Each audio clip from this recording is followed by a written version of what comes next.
Whenever you're ready. Okay. Hey everyone! Welcome to the spin-off of the century you've all been waiting for. Yup. Read Her Daddy. There we go. We're your hosts, Sophie Ald, Belle Murphy.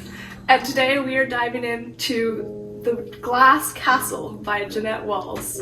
As always, you guys know the drill. We've done all the research and exploring needed so that you guys don't have to really get into this book.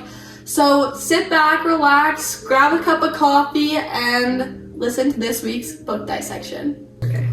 This book has been highly requested the last few weeks, and we are delivering. Finally listening to you guys. Yeah, the 2008 memoir, The Glass Castle by Jeanette Walls. What a book. I was Holy. hooked the whole time. Yeah, I honestly think I finished it in like 3 nights. Yeah. Once I read the first story of her childhood, That was it. Gone. Zoom through the rest. I want to say, spoiler alert, I'm going to put it on the screen. You guys, if you have not read this book, Don't. get out. Gone. We are diving in deep. There is no shortage of detail in this podcast. So, yeah, go read the book first, come back, and we'll tell you everything you missed. But really diving into it, what was your favorite scene in the book? Like, Oh gosh, Setting. it's hard to pick. it's hard to pick. Honestly, I think I'll have to say that scene where they were digging the foundation for the glass castle and their Oh dad my gosh. drew the trash in.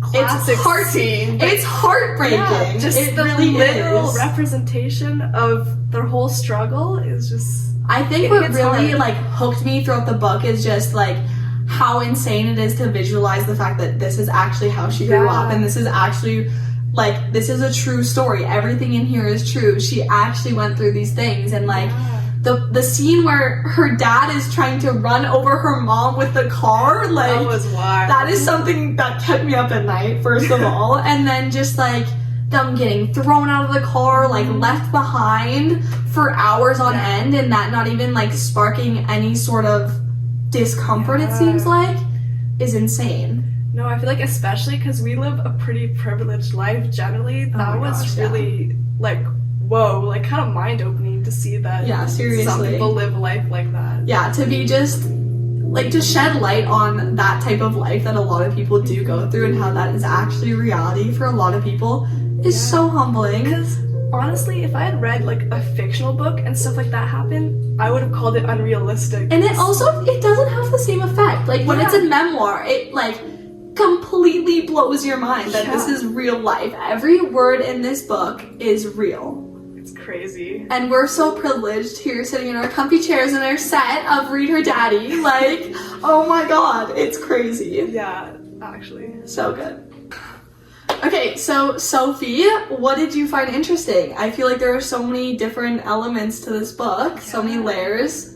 Give me some of them. I thought it was really interesting to read about her resilience and like, Yeah, absolutely. wow, you know, like she's so strong. And also at the end, you know, she was able to forgive her parents and still love them. And I thought that was really like interesting. After the heart, like the Yeah. shit they dragged her through, like, yeah, But showing. it was kind of heartwarming in a way that you could still forgive someone I after think all so. that. Like, Yeah, and I think it just, it shows, like, it gives insight to the type of person that she actually is. And, yeah, okay, for me, the way she chose to start the book, I think it confused me at the start, but now looking back, I can appreciate it because it just goes, like, I don't know. So she starts the book, right, seeing her mom digging through the trash in New York, and she just, like, completely ignores her. And that is, like, it gives the hook to, like, you need to know why. You need to know the whole backstory, how it got her whole there. childhood, how they got there. Because, like, for me, I'm such a family person. You guys know that. Like, I love talking about my family. And I'm like, how could she do that? How could she leave her mom digging through the trash and go home to her nice apartment? And that is, oh my god, so interesting. Such an interesting way to start the book. She started the book at the end, if that makes sense. And so it makes the reader want to keep going. And I'm sure all you guys who have read the book know that feeling of wanting to keep going and finding out what really happened. Yeah. I think, yeah. Yeah, Very I totally interesting. agree. Okay, everyone, time to get into the meat of the book. Oh Time yeah, to we're get juicy. getting juicy, guys. This is where it's at. Where a better place to start than symbolism? This Yeah. book was chock full of it. Yeah. Almost every line. There is so much symbolism in this thing. Okay, so I think one of the most obvious ones was definitely the Joshua Tree. Yeah, Just really totally. symbolizing how, like, she became stronger despite all her struggles. You know, it shaped her into someone who she might look like from the outside, she might fall over, but really she's just stronger and more beautiful for it. And I actually pulled a quote here directly from the book that I think really just highlights exactly what Sophie was saying there. And she's talking to her mom, talking about how she sees this Joshua tree, she's gonna protect it, she's gonna water it every day. And her mom responds with, "You'd be destroying what makes it special," she said. "It's the Joshua tree's struggle that gives it its beauty." That's Oh my perfectly demonstrates what I'm saying. Beautiful. It's actually beautiful. And I think, like, it's obviously symbolizing Jeanette and everything that she went through, you know? And how, like, her struggles through her childhood brought her to where she is today. Yeah, because they talk about it's like wind blowing in this, like, alley where the wind won't stop pushing it over, and that's very similar to her growing up constantly being pushing over by all the obstacles her parents have come. Yeah, like beat down, and then she still is a successful, author. And yeah, it really just goes to show, like, the resilience that I think her mom knew that Jeanette had, and that she later came to find in herself, which is really beautiful. Okay, our next symbolism is fire, and I personally think this is very representative of, like, her family and how with the fire she's really fascinated with it, even though it can hurt her, and it has hurt her very badly. Just kind of same way that she loves her family even though they have hurt her a lot. Seriously. It's almost like an addiction, you know? Yeah. How it's like everyone obviously has a connection to their family, and that is, like, something deeper than a lot of other connections can go, but that's, like, no matter how many times it hurts you, you kind of always fall back on. Mm-hmm. And so, yeah, like, she keeps going back and she keeps getting hurt, but that is just, like, I feel like that's a lot of families go through that. That's a lot of, like, I like this book because it normalizes a lot of the stuff that people are afraid to talk about, almost. Like, regarding, like, family issues and how it can be this bad, but it is also a bond that is really hard to break, and a bond that a lot of people will forever fall back on. And yeah, it shows the vulnerable side of her, like, not being afraid to fall back on it, but also not being afraid to set her boundaries with it further on in the book, which is really cool. And then playing along with the fire, one symbolism that one form of symbolism, that I really liked was the geode. I think it goes along really well with it. Yeah, very similarly to the fire. I think it really represents, like, it's the one thing she brought with her everywhere as they were traveling until she left her family. Mm-hmm. And there's this quote, she says,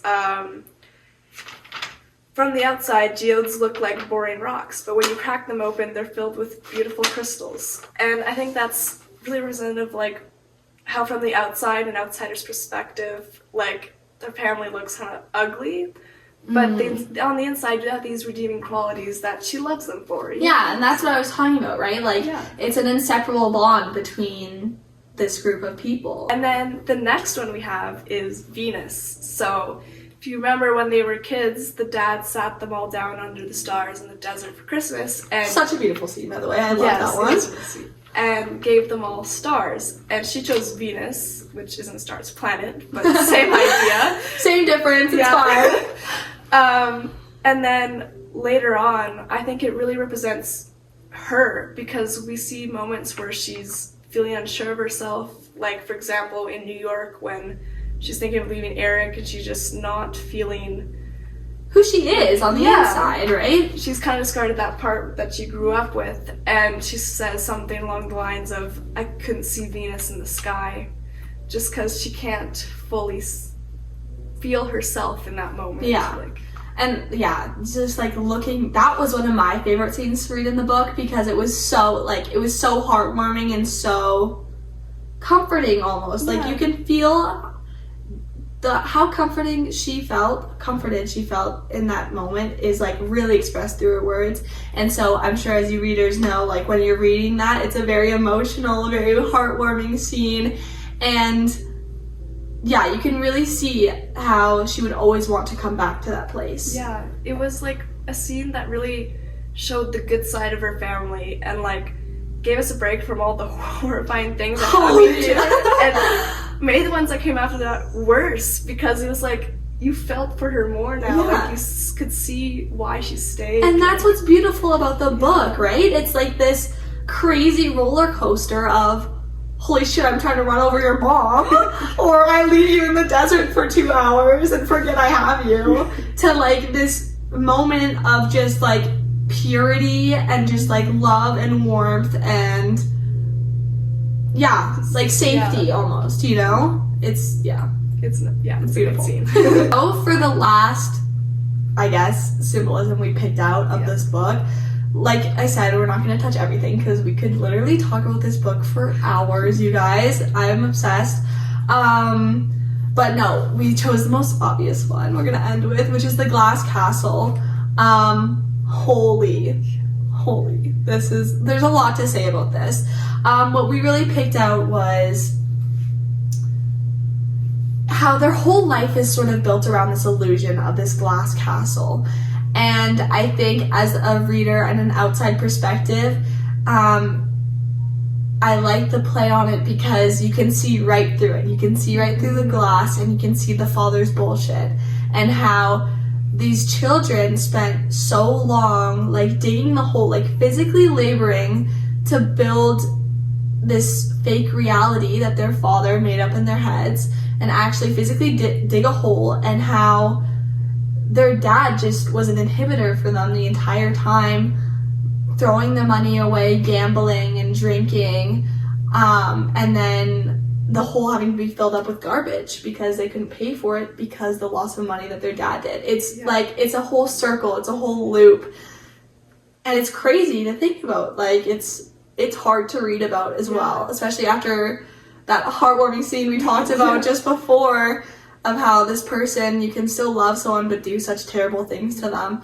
And it's just like crazy the way it's so literally represented. Like the glass castle is the peak of all the dreams their dad's made, and then he's like throwing garbage in it. Like his ideas are literally just a load of garbage in a hole, you know, like, you know. And it's obviously it symbolizes that because it's the literal foundation of their whole made up dream life, and he's telling them to throw the trash in it because it's not real. And I think in the back of his head he knew it was never going to be real because he goes away and throws their money gambling, and he's a drunk. And so the last quote that we found here for this is, it's a temporary measure, Dad told me, but he never got around to that either.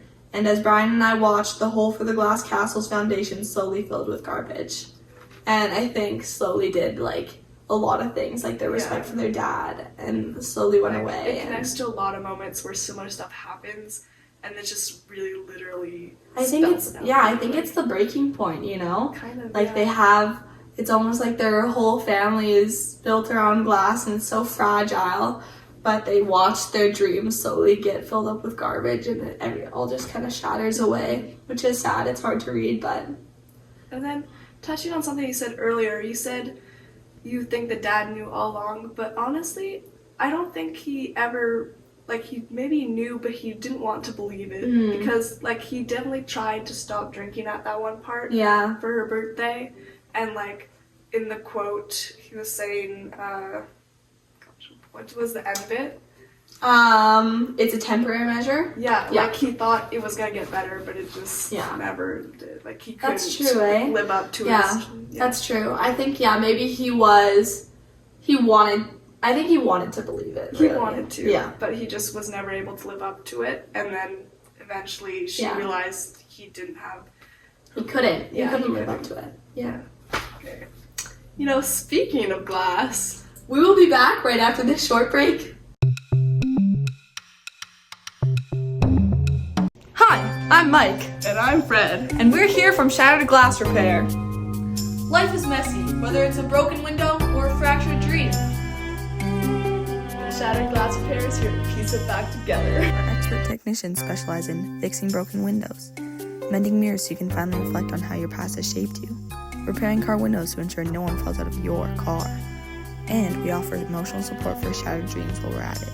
Because let's face it, some cracks run deep. For our listeners, we are offering an exclusive discount code, CASTLE20 at checkout for 20% off your next repair. Shattered glass repair. We fix what's broken inside and out. And we're back, folks. Special shout out and thank you to Shattered Glass Repair for sponsoring this video, and more to come. You know who to call if you have a broken glass or a broken heart. They fix everything. And if you use our special promo code CASTLE22, you can get $20 off your next purchase. And that's just for you special viewers, so thank you so much for supporting us. And let's get right into the next thing. You guys know the drill. Every week we send out a link on our Spotify, and the first 2 lucky responders get their honest review of the book put into the podcast. Yeah, so here you guys are, featured. Lucky you. And if you guys want to be featured on our podcast, make sure you're one of the first people to click the link and send in your honest review, and maybe you'll get lucky. Yeah. All right. So our first lucky user is Bookworm99. They gave it a 4-star review. Interesting. Now I get why people like this memoir so much. Though it is a memoir and a true story, both the writing style and the way Wallace reminisces about her childhood make it seem more like a fairy tale. My favorite nonfiction books are those that don't lose the compelling flow of a good fiction book, that still pull you into another world in life, dragging you along for the ride. This is one of those. I totally agree with that first point. Yeah, I was just gonna say, that is like to a T what this book is about. You are basically just now... You are Jeanette Walls, and you are experiencing all these crazy things. And it doesn't feel like a boring to life. Like, it's really a story. No, and that's what I mean. And that's why I think it's hard to believe that this is a memoir. Like, you are captivated, you are interested, you are consumed the entire book. Yeah. Okay, continuing on. I especially liked reading about Wall's complex and conflicting thoughts about her parents and childhood. When she's writing about her youth, she writes with the rose-tinted glasses of a young girl who loves her family. As she grows, she begins to see the shadow of reality creeping in. Her father's alcoholism, her mother's selfish behavior, the lack of food in the cupboards, of parental failure, and not a normality. And yeah, the shifting perspective over the whole book was really interesting to read about. Like, the way as a kid she's like really idolizes her parents, but realizes by the end they don't really have her self-interest at heart. Can I just say, beautifully written, Bookworm 99. That was, like, you should write your own memoir, okay?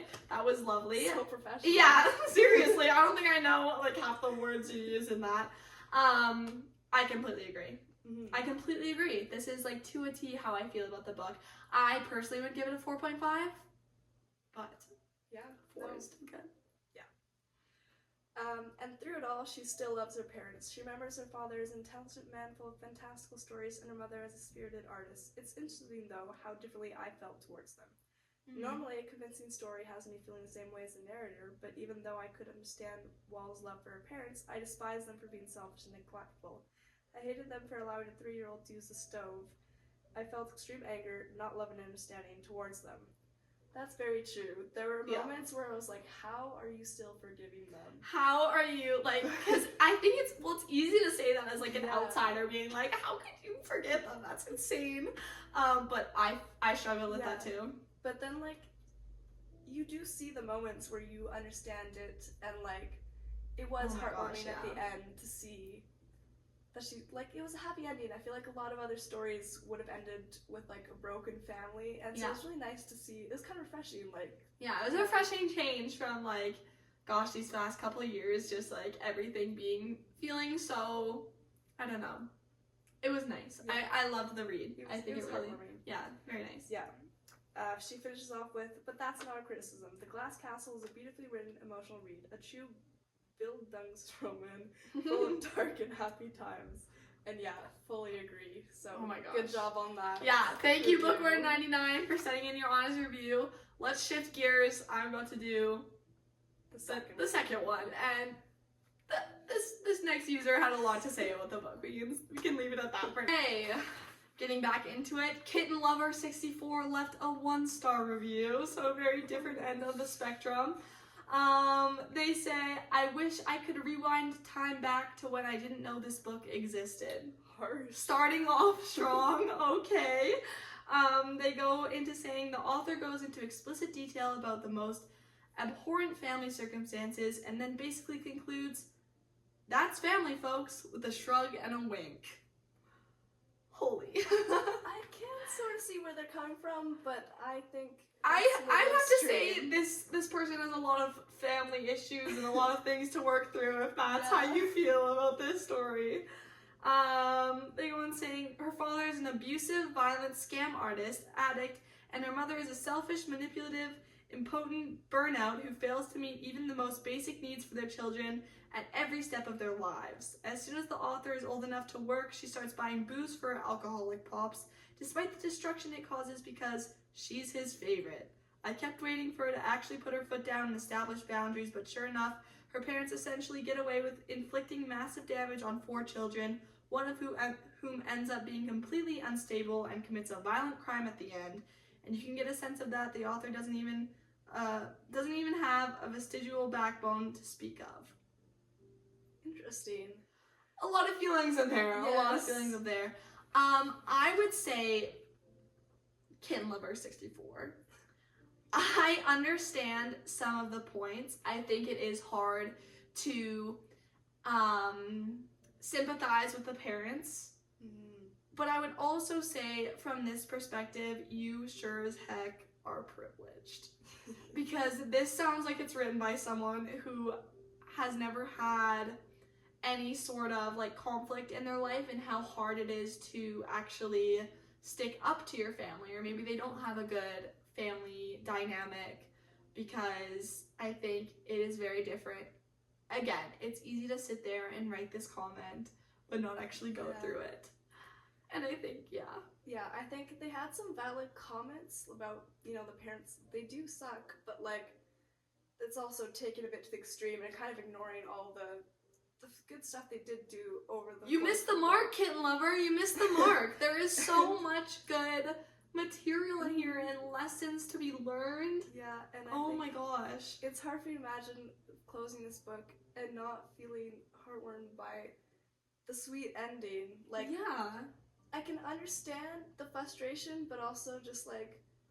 And I disagree. I have to say I disagree, because I think she isn't saying this is basically how family is in a positive connotation. It's more shedding light to this is reality for a lot of people that isn't necessarily talked about enough in the real world, and how she overcame and the lessons she learned along the way, and giving an opportunity for someone who might be going through similar things to feel the same way as well. To like see themselves represented and Exactly. see that there is a way to. Right? Because imagine feeling isolated and being like, my family is the only screwed up family ever, especially with social media nowadays, Yes. giving only the picture perfect lifestyle in every aspect of life. And then getting a chance to read The Glass Castle and realizing they're not alone, that this is a real thing that happens to a lot of real people. Yeah, that's a very good point. Yeah. Okay, continuing on, they have said a lot more. Is this supposed to be inspirational? Is it supposed to be a feel-good story about how important family is? Is it supposed to be a testament to the resilience of human spirit? Because none of this has landed. My biggest takeaway was that the only person worse than the monstrous parents is the author, who insists on romanticizing their insane actions and keeps buying vodka for her addict father because he's got her wrapped around his finger. Oh gosh, this is not uplifting or compelling. It is a 300-page record of horrific events that the author just appears to give to hand wave away. I genuinely don't know who this book is or for what it's trying to say. Interesting. And that's the end. Okay, Kitten Lover 64. Okay, well, first of all, she didn't really buy booze for her dad. She did once, I believe, but it was very much a struggle. She really did not want to. Yeah. And then he ended up kind of forcing her. Like, to where in the agree. book do you think she wanted to do that? Yeah. She literally asked him for her birthday to Be stop sober. drinking. Like, Yeah. that's, yeah, you missed the mark there. I'm gonna have to agree with Sophie on that one. And yeah, I can see how if you are sensitive to some of these topics, you would find it very horrific to read. Yes. I like that she doesn't beat around the bush. I like it. And I'm sorry that you don't feel the same way. I can understand. Like, even I definitely, some moments were like, They're hard to read. It's Yeah. not an easy read. yeah, for sure. But yeah, again, you were saying that, well, the commenter was saying there's no uplifting moments and no message to it, but I Highly really have to disagree. disagree. Highly Like, disagree. There were definitely the end, that moment under the stars, like Yeah. that was really heartwarming. And It's I a think roller this- coaster. the message of resilience and forgiveness and like It does come through. I don't Yeah. know if you just stopped at page like 20 and then decided this is the worst book ever. If you make it through, I think for majority of people, they will see that as well. yeah, it's a good book. Yeah, I agree. Okay, that was good.